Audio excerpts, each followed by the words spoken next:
Hello and welcome to yet another Sit and Talk. Deacon, once again, how are you, sir? How are you? I'm good.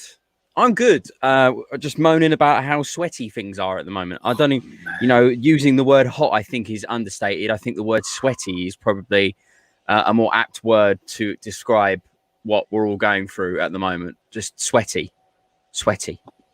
You, Lee, how about yourself?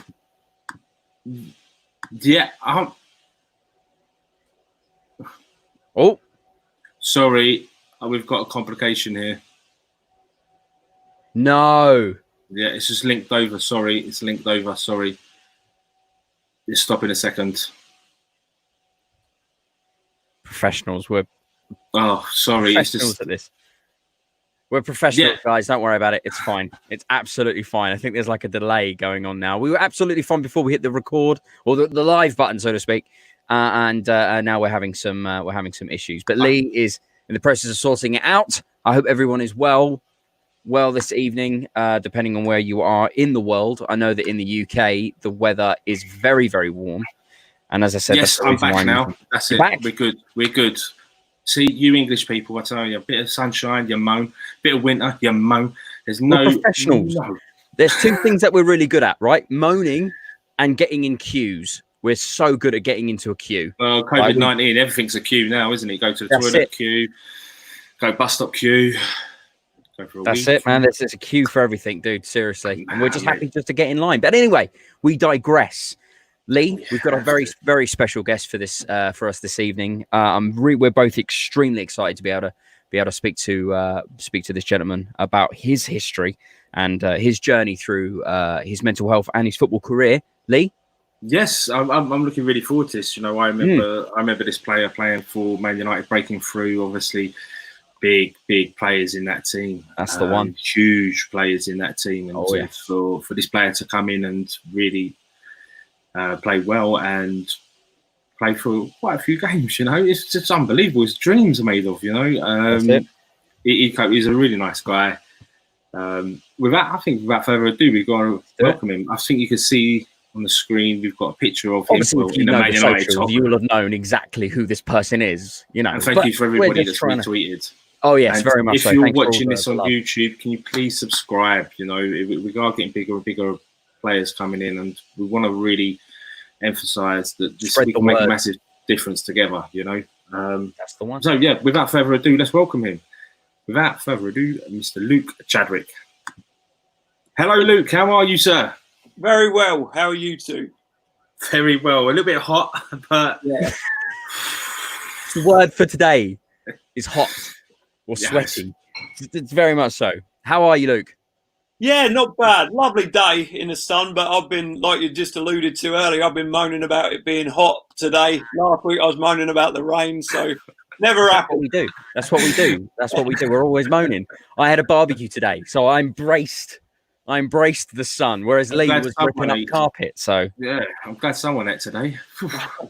No chance for no rest for the wicked. Sorry. Do you know what I mean? I had some really good steak, dude. I'll send you the pictures later. I'll make you very, very envious. I can assure you. So, Luke, without further ado, let's commence this. Obviously, you played for quite a few football teams. You're an ex-professional football player. You played in that amazing Man United team.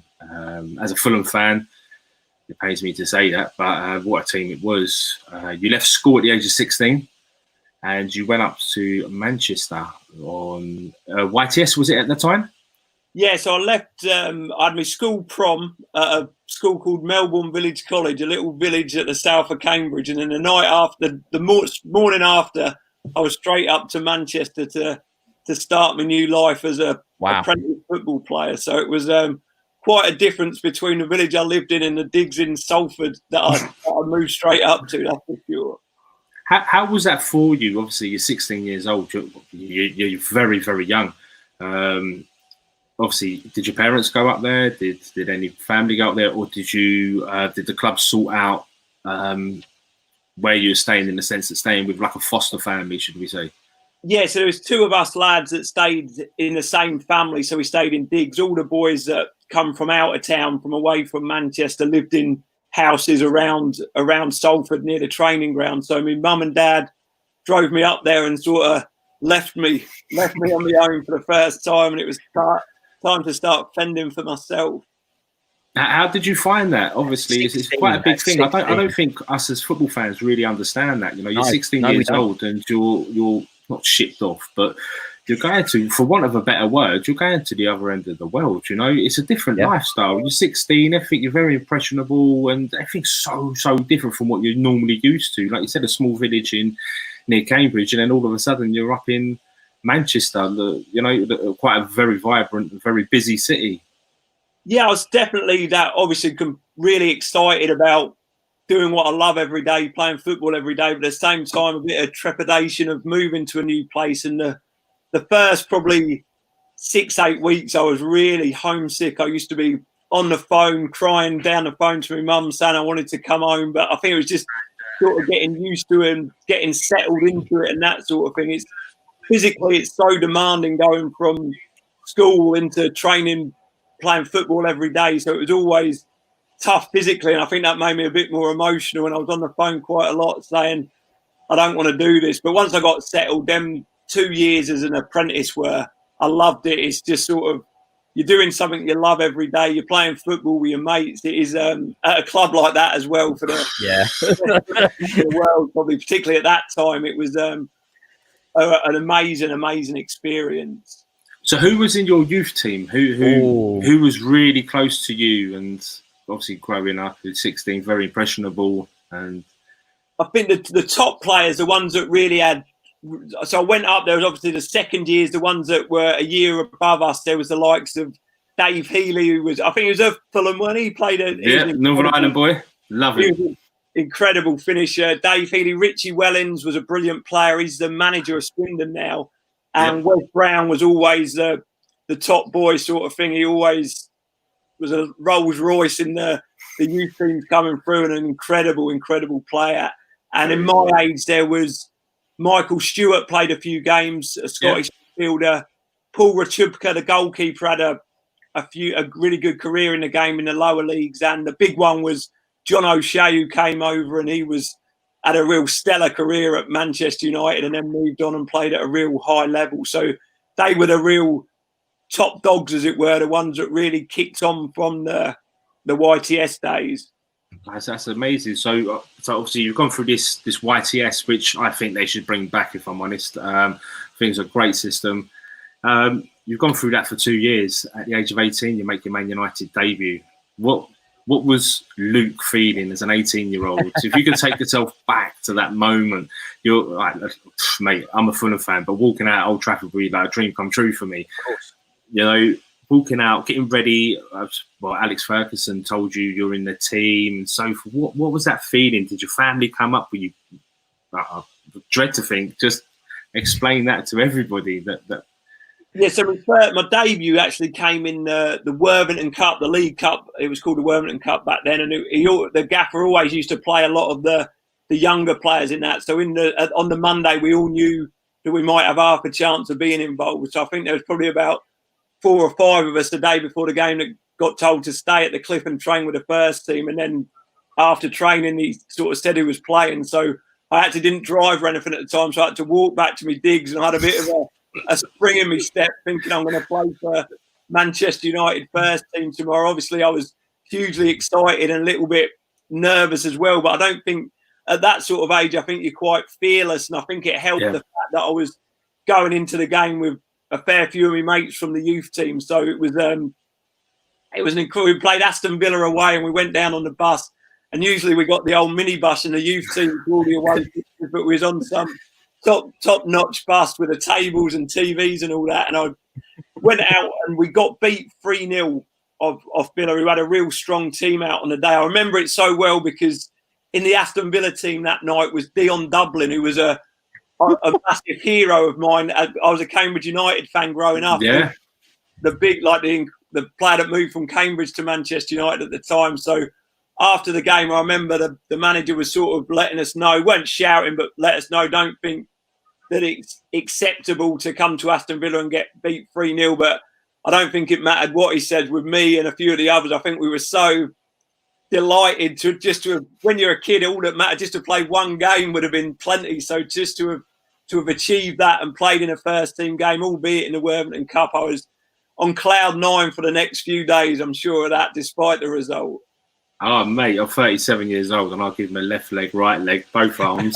I'll give it all just to run on the pitch at Craven Cottage in the kit, be it a mascot, I don't care. I'm quite happy doing that. Just running out. I feel like we need to sort that out now. Just get you holding Tom Kearney's hand. It's just like a dream come true. It's just like you said, you know, playing on at Aston Villa, which is a huge ground. Let's be fair, Villa Park. It's a huge ground. You know, you've got the Holt End, which would have been done up by then. Huge ground. So obviously you go from there. You're in there or thereabouts in the team, like you said. You know, the Worthington Cup. Sir Alex Ferguson used to trial out the youngsters and so forth.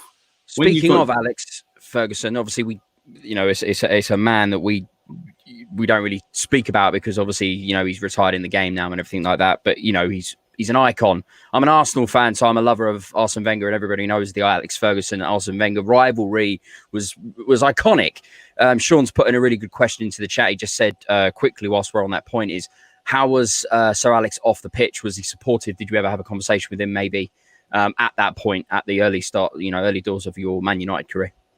Yeah, so Sir Alex Ferguson's one of the most incredible people that I've ever met and probably will ever meet. From when I went up there for the first time as a 14-year-old boy as a trialist, by the time I got home, Sir Alex Ferguson had phoned my mum up to ask if I'd sign for the club on schoolboy forms. The way that he built relationships with every single person at the club, from the dinner ladies to the kit men, he'd make you want to work extra hard for him. There was no better feeling than Sir Alex saying you've done well, and at the same time, no worse feeling if he was having a go at you. Obviously, it was scary, but more than that, it made you feel so bad because you felt like you'd let him down, the one person you didn't want to let down. I think he phoned my mum up as a 14-year-old boy, but I was at Carrington as a first team player, and there'd be under 9, under 10 academy players there, and the gaffer would know every one of their names. Wow. He'd know where they come from.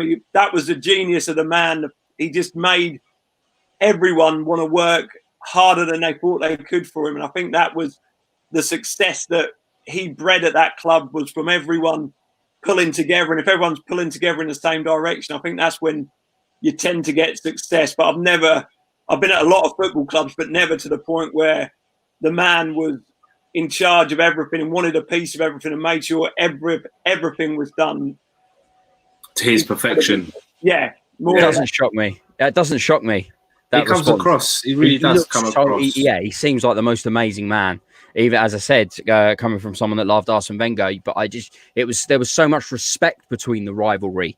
You know, it's not like the Mourinho Wenger rivalry. There was a lot of underhanded comments, failure and all that.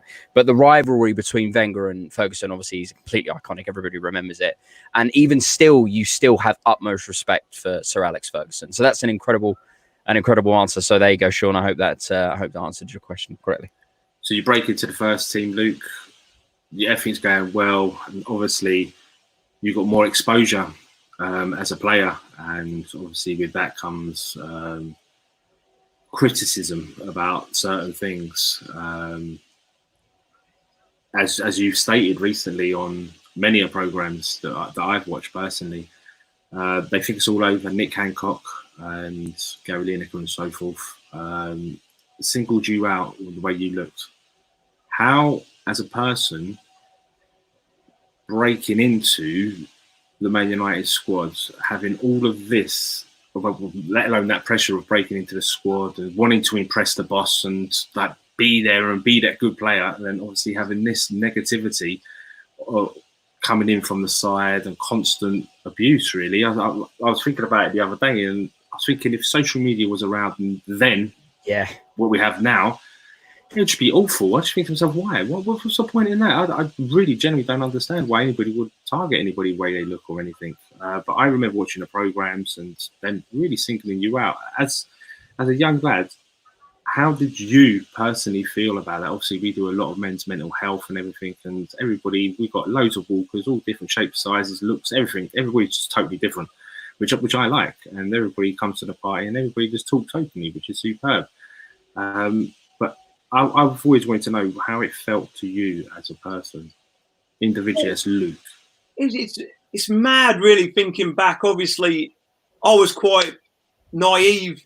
Obviously, I was playing a few games in the first team, but I was still didn't consider myself as a first team player or sort of people even knowing who I was, really. So it was such a huge shock. I remember I watched the show from time to time and obviously laughed along before my time that I was on it. And I remember just getting a text on a Friday night off one of my friends saying, "Oh, nice appearance," and they think it's all over. I didn't have a clue what he meant, really. I was a bit concerned as why I was on it, and then I sort of saw it back, or someone told me what they said, and I was so shocked by it. Quite naively, I just thought, how do they even know who I am? This is like a really popular TV show watched by millions. I didn't really know what to think, to be fair. So the next week I watched it and I thought, like, would they mention my name again? They said something about the way I looked or criticising spots on my face or something, and my heart just sort of sunk, and I thought,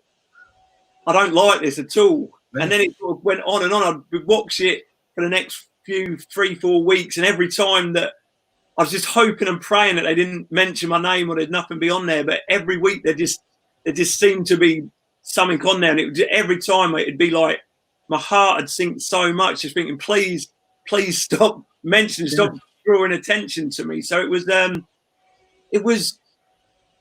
like the first time was a shock, really. I wouldn't say I felt too down about it, but the repetitive of it happening all the time really took its toll on me. I wouldn't say on the football pitch, football was like a release because you'd be so engrossed in it, you'd be playing the game. But like the other stuff, I'd come home from training, but I just wouldn't want to go out to the shop. I wouldn't want to go anywhere. All I want to do is sit in my flat, because in my head, all the people were talking about me, even though they probably wouldn't. Like, in the way that I was feeling, that sort of anxiety was, they're just taking a piss out of me, or they're talking about me behind my back, or someone's going to say something to my face. And I don't know what to do. How to deal with it. How to deal with it at all. No. So it was a mad time. And obviously that it did really affect me off the pitch. And it was like what should have been like the best years of my life, really, in terms of playing for the best football club in the world. It was probably tainted that a little bit, because I just wouldn't want to socialise or go out, because I was so scared of someone saying something, or just thinking people were saying stuff about me. Did you obviously, when going out into public, did people say anything to you? Did they confront you with this? Did they make fun of you? You know, well, at football, I could guess that everybody went at you, like we said earlier, with Peter Crouch being free, and and what they think it's all over on the other channel on ITV. It was fantasy football they took the piss out of Jason Lee with his pineapple, and it was like a mirror thing, wasn't it? They had one player each that they constantly went at. But obviously in public, it's a different story. When you get it in your face, it's a bit personal. You know what I mean? It's kind of, did they ever come your way? Did people ever? Like, to be fair, nowhere near as much as I thought it would. And I think that's the thing a lot of the time, isn't it? Is just, it's all in your head. You're just thinking that anxiety, thinking other people are talking about it. It probably happened a couple of times. It happened quite a lot when I get off the bus. Well, I couldn't stand that when I got off the bus at a game and all the crowd would be there. And obviously you're at Man United, so most of the lads would take a bit of stick. But I didn't that sort of personal nature of it. And inside, I didn't know how I should feel, really, because it was such a schoolboy thing where someone would say you got a spotty face and that sort of, and you can sort of, it wouldn't affect me in that, like in a dressing room or in the playground where you can sort of have a bit of a go back. But this was, I didn't know. Sure. Like, I thought there was something wrong with me because I felt so bad about it, because it was such a childish schoolboy thing, and because I was such a quiet, shy lad anyway. There's no way in a million years I would have sort of spoke to anyone about it or said, look, this is making me feel real bad, which obviously in hindsight would have been the best thing for me to do. Did you ever speak to anybody at the club or at Man United? Because I suppose that was the biggest club you played for, and everybody would be, you were the highlight. Well, yeah, I'm guessing that's when it first started as well, wasn't it, really? Did anybody pull you aside and say, Luke. They must have seen they think it's all over. They must have seen that. Some of the staff at the club must have seen it. Nobody approached you even with regards to what was going on. No, there may have been a time where someone may have said or something along the lines of, "I don't take any notice of that rubbish." Like no one within the club or within the dressing room ever sort of laughed about it or anything like that. There was never anything like that. I didn't even speak to my own mum or dad or my girlfriend about it. That was how good I was at hiding it. They'd obviously say, "Oh, does that bother you?" And I'd just say no, because I just didn't want to make a thing of it. You just didn't want to bring light to it. Sure. So I never spoke to anyone at the club. And even if anyone at the club, like anyone would have said, "Come on, let's talk about it," I would have just shut it down completely, because I wasn't comfortable, and I would just say, "Oh, it's fine. It don't bother me," and I wouldn't have spoke about it. Did you also feel like if you did bring light to it, acknowledge it publicly, or did you think it may have gotten worse, or did you feel like you wanted to try and brush it under the rug so people could try and maybe forget about it if you kind of just forgot about it yourself in that sort of sense? Did that was that another thing that was going through your mind? It never even come into my mind to ever mention it to anyone. I was of the opinion, and I think a lot of people were completely wrong. Like if it was me at the time, it might have been someone else, but when you're struggling with something, just pull yourself together and get on with it, which is, of course, a completely wrong attitude to have completely. But that was probably how I approached the situation. So, come on, so just a silly little joke or something. It shouldn't be affecting you like that. So I think that's how I dealt with it. And that's why it probably took me longer than it should to get over that sort of thing. I think once I stepped away from or left Manchester United and went to a smaller club, obviously anywhere away from Man United, the spotlight's not on you so much, and I sort of grew into myself. I was a lot more confident about myself, and I could deal with it a lot better in terms of it wouldn't happen as much. And if someone did say something like in the crowd or that, then I was more than happy to say something, not in a confrontational way, just sort of make light of it, make a little bit of joke on it, and it did sort of stopped bothering me as much, that sort of thing. It didn't really bother me that much. But I think it was that time where it was on the TV. That's what really, like you say, if social media was about then, it would have been a lot worse than it was at the time. It would have been horrific if social media would have been on. And bearing in mind, you've got YouTube now, you've got everything. But back in the day, they think it's all over. You either watched it or you recorded it. Yeah. There was no repeats of it. It was just that's the way it was. And if you missed it, you missed it. If you didn't record it, you didn't record it. So you never saw it. So to think that if we had social media in today's life, I think it'd be crazy. We look at what happened recently with Caroline Flack. The hashtag Be Kind. It's just a simple freaking thing that we can do. I think you're like most football players. You're quite game for a little bit of a laugh and someone to give you a little bit of hassle, not by your looks or anything like that. Just have a little dig at you and just make it a little bit of fun. I think that's what it's all about. You come into so-called the Lions Den, should we say, the home teams, you're away, and people, it's rivalry, it's good, it's fun, it's a bit of banter, and like you give it back. It's what it's all about, isn't it? And then you kind of think to yourself, this great story that I have with Dean Holdsworth sticking his 2 middle fingers up to us at Fulham in 2000, I think 99. And it just still makes me laugh. I just think, what a great guy. He was getting it left, right, and centre, but fair play to him, mate. That's superb. And he cheered us all on and clapped us, and we clapped him. And that was it. That's what football should be about. It should be, everybody should be just having a laugh and getting on with each other. So you leave, well, you're 18 years old and we've gone through all this. So it's kind of made you as a person quite hard. Although you might not think it, I think that would make you as a quite harder person and grow up quite quickly into what is not a negative world, but it's very, football is very negative. You make one mistake and that's it. You're hounded on social media. That is it. It's gone. You look at David Luiz and it's crazy at the moment. So you've gone from, you played for West Ham. You scored only 1 goal for West Ham, I believe, against Stoke in the Worthington Cup. The league, only 1 league goal was against Leeds. Sorry, it was against Leeds. 1 league goal at West Ham. Yeah, absolutely. How was your time at West Ham? Obviously, it's a great bunch of fans down there. Moving down to London, my neck of the woods and stuff. What was it like to? Obviously, even before you went to West Ham, you were at Royal Antwerp on loan for a little bit. So that obviously in Belgium, What was it like being such a young person making that move? Before I just wanted to quickly ask you that. What was it like as a young person making a move abroad? I went to Antwerp before I really played the games at United, so that was the opportunity to get some. In 2000. Get some first team action. I absolutely loved it. To be fair, we used to. There was me and another couple of lads out there. We lived in a hotel room. We were 19 years old. We were a lively city.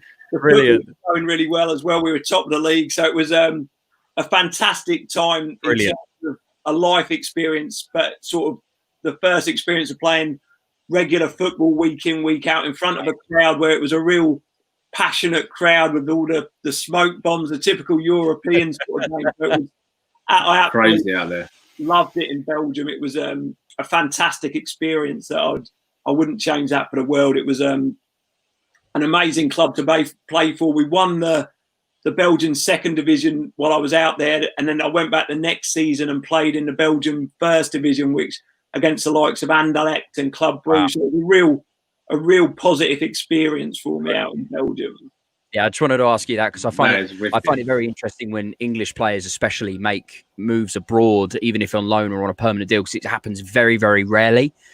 So I found that very interesting that you made the move to Belgium, and it's fantastic that you had such positive memories of that time. But back to West Ham then. So you scored at Upton Park. You've moved to London. What was it like? What was going through your mind at the time? So I was delighted to get the move to West Ham. I'd been on loan a couple of times to Reading and Burnley while I was still at United, and permanently moved to West Ham. Alan Pardew took me there. He was my manager at Reading when I went there. So I actually moved back to Cambridge with just me and my wife had just had our first child. So we moved back. We wanted to get back down south. So I'd travel to West Ham, to the training ground every day. And it was, to be honest, it was a brilliant club. I don't think I've struggled with injuries a bit in my last season at United, which affected the way I played. When I first broke in, I was just all about being really fast, really. I was maybe called a one-trick pony where I'd just be able to knock the ball past the fullback and run. I think after losing a little bit of pace, it took me probably 4 or 5 years to sort of change the style of play, of being a bit more clever, coming inside, finding spaces, that sort of thing. So it was a transition period at West Ham where I still thought I could run past players, but I couldn't do it particularly well. I still feel that now. It's probably frustrating to watch a lot of the time, but it was a fantastic club, and to Upton Park under the lights is an amazing atmosphere to play under, and the fans were fantastic. And it was obviously great to have been part of the squad that got promoted back to the Premier League via the playoffs. So it was a real good experience at West Ham in terms of learning about changing my style. I probably wouldn't say that I was brilliant at West Ham. Probably had some good games, probably more bad games, but I really enjoyed my time at West Ham. Love your honesty, mate. I really do. I love it. It's just rare. It's rare to see. We've got quite a lot of Reading fans that are tuned in. We do a walk from Fulham to Reading every time we play each other. It's a 44-mile walk. We do it overnight. Obviously, being a Fulham fan, we've teamed up with Reading fans, and we proper all go at it. And we made some really, really good friends through this. Really lovely people. Johnny, Sean, who's always amazing. And Sean's got a question. How awful was it at the Madstad? I remember watching him running down the wing. How bad was it at the Medeski Stadium? He's being funny, I think. But how was your time at Reading? How did you find that? Reading was the first time I went to another club into, like, obviously other than Antwerp, to play, and I just loved considering myself sort of a regular in the team. I sort of went straight in the team. I think I scored on me debut at the Majeski. I think my missus was about 9 months pregnant at the time, so she was about to have the little one, and it was I had about 15 mates there watching, so it was a lovely stadium, a lovely place, and like we had a really good end to the season. We got to the playoffs and lost to Wolves in the semi-final. There was a deal getting done, and I was sort of desperate to sign for Reading full time, and I thought that was going to happen, but it sort of fell through at the last minute. So I thought I was going back the next season. I was really disappointed that fell through, because it was a real good club to play for, and it looked like it was really on the up. A really ambitious chairman, obviously. Pards was the gaffer who has gone on to do great things as a manager, and it was disappointing that I never ended up staying a little bit longer. I started really well and then probably just playing the most regular football that I'd ever played, week in, like twice a week in a championship. I think our performance dipped towards the end of my loan spell, towards the end of the season. They'll all be mad now. I'm expecting my phone to go crazy. Oh, thank you for that. Thank you. You now got a new fan base already. With a lot of Reading traffic coming your way on social media. So obviously, yep, definitely. Brett Sam, as I'm going to go back to what we stated earlier with the way you looked and everything. Every ground you played at, was you getting harassed, or was you getting, what's the word I'm looking, picked on, derogatory signaled at us, signals and so forth? Was that singled obviously out? Playing for Man United, you're going to get that regardless of who you are. I just think it's just. Yeah, I think I've got a little bit more the fact that obviously I'd already taken that stick and people about the way I looked and that sort of thing. And it don't help being an ex-Man United player. You don't really like them unless you're like a fan of the club. So to be honest with you, it weren't really. I never really found that an issue. Although this is wrong, I always sort of considered, like, when you're inside a stadium, it's sort of fair game. People are welcome to say what they want, really, because they've obviously they shouldn't. Some of the things that are said, before, but they've paid their money to go into the stadium, so it's it never really affected me that much or made me feel particularly bad. I think it was the stuff off the pitch that sort of really affected me in quite a negative way. This is not good, you know. You times have changed massively. We started this 5 years ago, and before then, men's mental health was rarely spoken about. No one really done anything. I think in the last 12 months, last 12 months, I personally have seen a huge thing. And obviously, spearing towards football and trying to get football fans together and open up and talk. You know, it's this likes of you coming out, Marvin Sordell, Chris Kirkland, all these players coming out and speaking means a massive, huge difference to people. You know, there's people that are going to go through what Marvin's been through, there's people that are going to go through what Chris has been through, what you've been through, and it just shows this. There are these players that are so genuine and so honest and so nice, and I think that's what we've got out of all of this in talking to these players. Is so many people say, "I didn't realise what a lovely person he is." You know, it's amazing what people think of football players and their persona, and people have just got this image in their head. People forget that football players like yourself, Luke, are just regular guys, you know, playing football, something that you loved, but it was a job as well.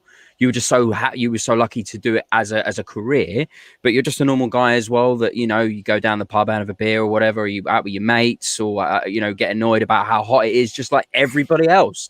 And everybody seems to forget that because they see you on. I think it's the television thing, where when you see someone on television, you see them as a higher being, so you feel like they don't have any problems, or they shouldn't have problems because they've got maybe a little bit of money or a status symbol. But because of Walk and Talk and Sit and Talk that we're doing right now, we're able to have these conversations with gentlemen like yourself, and people realise Luke seems really cool, and we already love how open you are about a lot of your points so far in your career and everything. So yeah, you know, people really need to get to that. I think people really need to wake up to that point, and it's only going to take time and these conversations that will hopefully help and push that further forward. Oh, definitely. Tell us what you're up to now, Luke. What is Mr. Chadwick doing now? Obviously, you've retired from football. You don't look like you should, to be fair. I don't know about that. I stopped playing, and that's probably the hardest time I've ever had stopping playing football. I don't think I played for Cambridge United. It was the last club I played for, and I never sort of officially retired because I didn't want to admit it was all over. I'm still waiting for that phone to ring for that one last contact through from somewhere, but it never come. And it was that sort of, I sort of fell into coaching in an academy at Cambridge United where I finished. I sort of got a job there that I was pleased to get a job, but I didn't really enjoy it. Nothing about, like, I've met some great people there, great kids that I work with, but it just didn't feel like I just weren't happy. I never really give myself a chance to get over playing football, because you don't realise, you hear all stories while you're still playing about people that have struggled at the end of their career. But my attitude anyway was, that won't happen to me, I'll be fine. But then when it does actually happen, it was real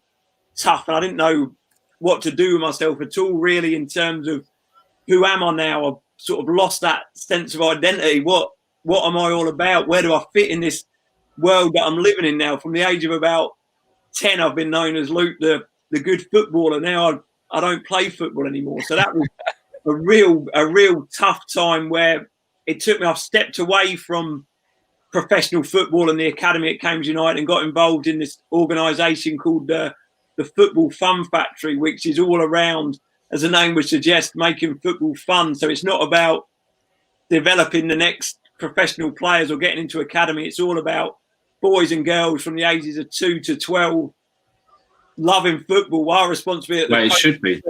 Exactly, yeah. And using football as a vehicle to develop real positive life skills like communication, hard work, teamwork, sportsmanship, that sort of thing. So it's a real rewarding job. It's completely different from coaching sort of tactical football and that sort of thing. It really is about developing a lifelong love of football. So the 3-year-old little girl that comes to one of our tot sessions, in 30 years' time, she still loves playing football with her mates or something and plays in a team, that sort of thing. So it's a real lovely organisation that's couldn't be any further away really from sort of that development side of producing professional footballers, as it were.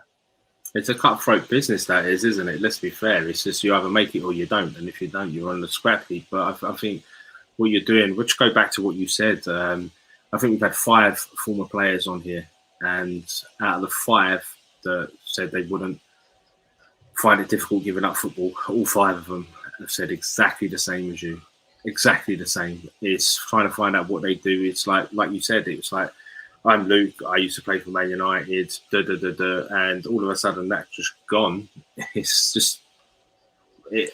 happens all the time, and I can understand why the PFA are quite hot on this in helping the players out after they retire, because it is like coming out of the army. Because one minute you're running around doing what you got to do, and then the next minute you're back home watching the sunrise, and it's just a totally different aspect of life. But I suppose you've got your Christmases back, which is always a bonus with the family.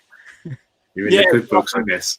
I think it is a case of, I think when people like helping after the career's finished probably too late. I think it's that education going through, even from the youngest ages. When we spoke about my problems at Man United, I didn't have a clue how to deal with it, because all I knew was football. As I said, from the day I left school, I moved up to Manchester. I didn't concentrate enough at school because I always thought I'd be a footballer. I never, ever took that time to learn about myself and have any sort of emotional intelligence. All I was about was the football. So I went through that to probably learn a bit about myself throughout my career, but finished at 34, however old I was. And I'm still, emotionally, I don't know enough about myself because I'm not a footballer anymore, and that's taken up the majority of my work, well, all my whole working life up to now. So it is, I think that education is key from the youngest ages, so you're not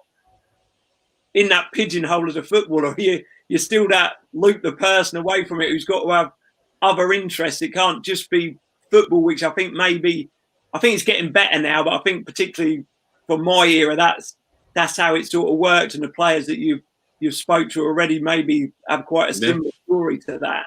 It just mirrors everything. It is literally, I think we spoke to Paul Konchesky a couple of months ago now. That's it. This lockdown has been long, man. Yeah, it's been a really long lockdown. It seems like a lifetime ago, but love him, Paul, a great guy. He now works with West Ham, helping the loaned players out. He helps out. He's the sort of liaison thing guy. Yeah, just keeping everyone on, making sure everyone's all right and stuff. It was a really lovely story. It's wonderful. Yeah, exactly what you're saying, Luke. I'm massively interested in that part of the football world when players are no longer wanted anymore, and they're kind of sort of dumped and stuff, and it really frustrates me. And that's the point where I really feel like, everyone should just be supporting everybody, regardless of what you're doing and where you're from or whatever. So I find it very interesting when I hear about footballers and saying how because you even said it yourself, Luke, football was everything to you. Football was everything to you. It was your entire life. And then one day that it's just been sort of not taken away from you, but you were no longer doing it for a career.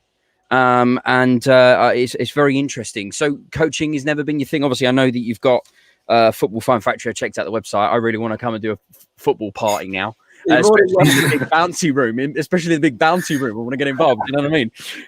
It's very interesting. We'll get him out. Yeah, this is it. Yeah, it's true, very true. The coaching was never kind of your thing. Was it sort of, you wanted to sort of step back from it? Was it quite a difficult thing? Because obviously a lot of people say, a lot of footballers I hear say that coaching is a way of them still being involved in football in some aspect, or is it kind of you just want to be able to just kick a ball about in the park with your mates one day? Yeah, I think a lot of footballers, me and how I felt was because of what I've been involved in is professional football. I've got no other options. I think that may be the attitude of too many. Since stepping out of professional football, I've seen what I've learned in that there is so many other avenues and opportunities around to develop it in other ways, which I'm really probably enjoying now. I think after you finish playing football, it's going to be nigh on impossible to find something to completely replicate that, but you need to get something as close as possible, something you love doing. And I could never see myself being a coach, really. I was a quiet lad in the dressing room. I'd just get on with my job, play my game, and I sort of got into coaching because I felt I needed to get a job and keep working. And right, so I just got sick of hearing my own voice. I hate the sound of my own voice. I've been shouting and telling people what to do. It just weren't for me, and I just thought I can't see myself doing this for the rest of my life. So the best thing I've done is to step away, and I'm really enjoying trying to develop this organisation that we're trying to put together now and trying to really grow. And I've got a real hunger for that and a real thirst for sort of doing something good in terms of making football fun for hopefully one day hundreds of thousands of kids around the country, around the world. So that's what my goal is at the moment, and I'm really really impressive. Luke, we're similar ages. To me, growing up, I think it was that era, wasn't it, of growing up and football was everything. Literally, me and my brother breathed football. Literally breathed it. We were like first thing in the morning, mum, dad, like football, kicking the ball around. Everything was always football. We was always in a football shirt. We was always doing something football related. We had computer games and all that. My mum and dad would buy us, but no interest whatsoever. It's just constant football. I think that was a massive thing for the era. But what you're doing with the kids, I think that's a massive testament to yourself. As an ex-football player, who's played a hell of a lot of times for MK Dons. Giving kids a chance at playing football. You might not be the best in the world, but that's totally irrelevant. Seeing a kid play football is probably one of the best things you'll ever see in your life. And obviously doing that day in, day out and making them fall in love with what is the beautiful game is something to be applauded. Yeah, it's so... when I was working in an academy, I worked with under 16, under 18 boys where you sort of tactically setting up. And when I was stepping away from it, I was completely out of my comfort zone. I found myself taking a session with 2 to 4 year old little boys or girls. I didn't have a clue, and I'd get them all come and sit down, explain what we're going to do.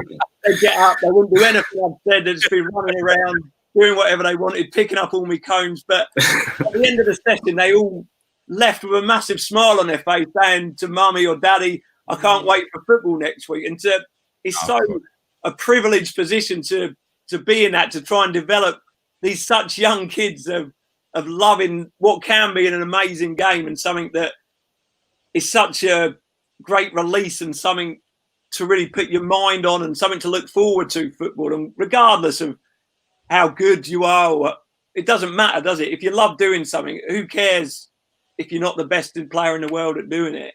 No, I totally agree. It's recently, I was saying on the show last week, I was saying since lockdown, me and the boys I used to play football with 20 years ago got in contact, and we're all planning to meet up next weekend when the pub's open, and literally just we're just all going to see each other. And it's been 20 years since we all saw each other, so each and every one of us in the WhatsApp group has said we've all missed each other, we all thought about each other. You know, it was a massive thing for us. That's what football can do, isn't it? That is what. Oh. No, who cares that you didn't go and play for England or whatever? You made friends that you still, 20 years later, you still want to meet up, because that is the memories, happy memories of playing this fantastic game. That's where it is. And like, you know, our old gaffer Jim, he had a health scare recently, and he's got the all clear and everything. But we were all so over the moon with him. It feels like a family.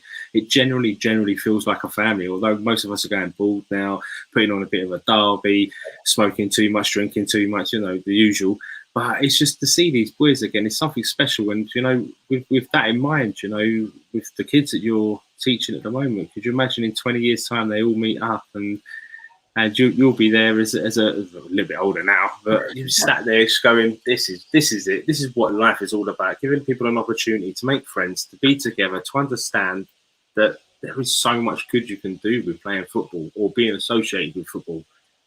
Oh, exactly. And I think we all remember our first coach, don't we? And that is such a privilege. People don't appreciate it back then. You always remember he was he made you love playing football, that first coach, and to be in that position where these little boys and girls on their first coach, there's no more privileged position in football than that, really, because if they're looking back in 30 years' time, they still love the game. You had a little bit to do with it. Hopefully that's the case. They don't hate the game in 30 years, because I was such I can't imagine that, pal. I can't imagine that. But it just goes to show how powerful football is, and hence the reason why we started Walk and Talk 5 years ago, with getting fans together, coming together, rival fans coming together, talk about stuff. Let's go on a long walk and let's just talk about how everybody is. And do you know what? I've met the most amazing people ever in my life. A lot of people in there are just superb. But you have to come on a walk soon, Luke. You have to come on a walk. I'm going to get you on a walk. I'm going to definitely get you on a walk. I'll try and get on one of them. Must be a short one, though. The old bloody hips are playing up a bit these days. All right, we'll keep it to a shorter one. And we'll try and keep the, no inclines of any kind. We'll kind of try and keep it as flat as possible. Manchester United to Man City. There you go. Yeah, that'd be nice. Up the road. But no, it's just been phenomenal. And obviously, I always wondered how you were after all that abuse you took growing up, and as such a young age, you know, you not having no one to turn to, and being in a different area where your parents were is mate. I've just got nothing but respect for you. I think very highly of you. I think 100%. A lot of people would agree with that. You're such a down-to-earth lad, and mate, a good guy. Oh, thanks very much. I appreciate it. I do think, like, having gone through that and coming out the other side, it does develop qualities in you as a person. Obviously, in hindsight, I'd rather not have gone through that, but at the same time, it happened, and there's nothing you can do about it now. But it has given me the opportunity to have a voice and speak about it, and if that can help one other person in the rest of the world do that, then it was more than good enough to do it. There we are. Exactly what we believe. That's exactly what we believe. So I'm going to ask you one more question before we go. Jay's got a good one as well. Oh, Jay's got a good one. I've got a question as well. Sorry, but Lee first. We've got Lee first, please. No, okay. Who's the most talented player you've played with, apart from David Healy, obviously? Oh yeah, Dave. And Paul Scholes always say it. He was an absolute genius, training with him day in, day out. He was obviously the player. I was fortunate enough to play with many world-class players at the club, but every day, Scholes, he'd stand out. He had like eyes in the back of it, he could twist his head the whole way round. He knew where everyone was. So intelligent. Could shoot, pass, short, long. He could run a session just playing off one touch. He was an absolute genius, and without doubt the best. Not putting it down on anyone else, obviously. No. I think we can all agree that Scholes is a good shout. I'm just going to put it out there. Player. We're all going to agree with that. Jay's question was, what was the most intimidating away ground you ever played at? Intimidating away The ground. most intimidating away ground. Yeah, it's an interesting question. Oh, that is a tough one. Oh, Upton Park when playing for West Ham. Yeah, that's right. Millwall, I tell you, the worst place, the most sick I ever got. I was going to say the Den. The worst thing about me is I had too many games where I started on the bench. I'd always be there to get the stick thrown at me. There was a game against Millwall for Burnley I was playing for in the FA Cup, and I got no end of stick. Another one, AFC Wimbledon. I obviously played for MK Dons for a fair few years. Oh, yeah, of course. I was on the bench for Cambridge, and the second I got up, the whole crowd was No. And then I was warming up with Kwesi Appiah, who was, I'm not sure where he's at now. Yeah. I was just stretching and people were shouting all sorts of me and just looked at me with utter fear in his eyes and just said, "What have you done?" I remember that one, but obviously Leeds is quite an intimidating one as well, but I'd say Millwall. I thought it might have been the Den. I think we can all agree on that one. May have been the Den. That's an interesting one. My question is a question I love to. What's your favorite? What was your favorite and biggest shirt swap? And have you kept any of the shirts from your shirt swaps? Because I remember we had a chat with Paul Moody before, and his answer was brilliant. He goes, "I never swapped any shirts. I didn't do all that rubbish." I love the answer. Great answer. I weren't a big shirt swapper, not because of that. I just sort of get off the pit. I don't know. I never really weren't into that. I swapped with. I don't think I swapped. I think he just gave me his shirt when I was playing for Stoke and we played Birmingham and Nicky Butt was playing. And obviously United. And I think he gave me my shirt. I offered him mine, but he didn't seem to want it. I've come on as a sub for Man United in the Champions League quarter-final at Bayern Munich. And one of their players sort of chased after me, incredibly enough, and asked to change shirt. And I never really took much notice of it. I think he'd come on as sub as well. And it was actually, I've still got it upstairs. Do you remember Roque Santa Cruz? Yeah, Blackburn. Yeah, it was his shirt. So I've got Nicky Butt and Rocky Santa Cruz. I always tell that story because he actually wanted to swap with me. So everybody remembers Santa Cruz. That's brilliant. What a great story. Random. Was that the game? Was that Man United game at the Olympic Stadium where the fan lined up on the pitch? That's the one. What was your feeling about that? Bear in mind, this is all way before social media, so I don't have a clue what was going on. Someone just said it because obviously I was on the bench to start and he somehow got. But I think he'd done it all over. He's been to all sorts of sports. He has, yeah. So I just saw it. I think I saw the steward sort of taking him off, but it was a strange one, that's for sure. He hid in the advertising boards overnight, didn't he? It was crazy. It was mad. I remember reading all about it, just going. I think it was next to Cantona. No, it wasn't. No, who was it? It might have been Andy Cole, and he just looked at him and gone, "You, who the hell are you? This big geezer in a Man United sock." It was great. It was superb. Any more questions? Anybody? Sean just asking if he's coming on a walk, so reiterating that. So hopefully we can get Luke on a walk. That'd be brilliant when all this obviously lifts and we can go back to normal and live our normal lives again. That would be great. I think it'd be good for everybody to. I know you're a shy guy, Luke, but we're not a group of lads that are quite boisterous or so forth. We just talk to you. We let you be, and it'd be nice to have someone of your caliber within the ranks and come and join it. Look to join you on one. Yeah, more than welcome, mate. More than welcome. Today's been an absolute pleasure, mate. It's been superb. You're an absolute star, and once again, another player shows how wonderful he is. You know, you lot have got it all wrong about these players. They're lovely people. Well said, Luke. You've been amazing, mate. I can't thank you enough. Like I said just a minute ago. No worries, guys. Enjoy speaking to you both. Been a pleasure. Thank you very much. I really appreciate it, man. And congratulations and happy anniversary for the other day. Oh, yeah. Thanks very much. No problem, mate. No problem. Well, that's it for the end of the show. Thank you, Luke. Thank you, Deacon. And thank you, me. It's been a pleasure. We'll catch up with you next week at 8 o'clock. Be there, be square. Check in on your mates as well, lads. Please check in on your mates. Give them a buzz. See how they are. You know, every little helps. Till next Well time, said. be good.